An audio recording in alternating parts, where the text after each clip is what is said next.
hashtag protestant 2.0, je suis heureuse de vous retrouver. On est mercredi le 14 avril à Mittesheim.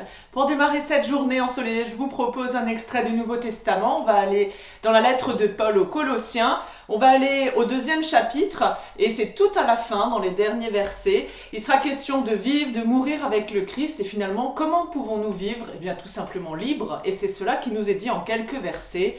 Vous êtes mort avec le Christ et vous avez été délivrés des forces spirituelles du monde. Alors pourquoi vivez-vous comme si vous dépendiez de ce monde, en acceptant qu'on vous impose des règles de ce genre? Ne prends pas ceci, ne goûte pas cela, n'y touche pas. Elles concernent des choses destinées à disparaître dès qu'on en fait usage. Il s'agit là de prescriptions et d'enseignements purement humains.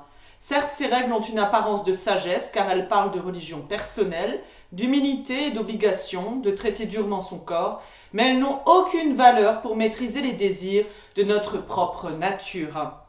Comment vivre? Eh bien tout simplement libre, et c'est cet appel auquel nous sommes invités et destinés pour toute notre vie et même au-delà d'ici-bas.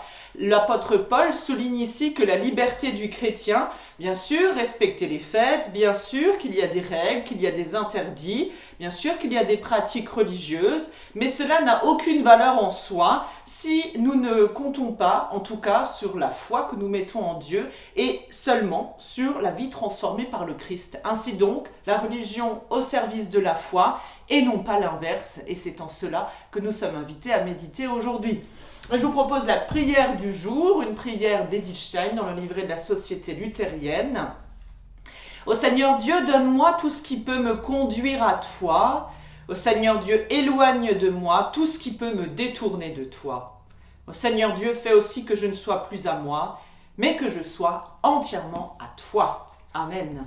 Je vous souhaite une très belle journée sous le soleil du Seigneur et dans sa grâce, et je vous donne rendez-vous demain matin pour la prière du petit-déj. Et on n'oublie pas, vous pouvez retrouver nos vidéos d'un an dans le rétro, de tout ce que nous avons déjà partagé et vécu depuis plus d'1 an maintenant. Et ensuite, on se retrouve le dimanche, et ce sera à Mittesheim pour célébrer le 2e dimanche après le temps de Pâques. Portez-vous bien, à plus!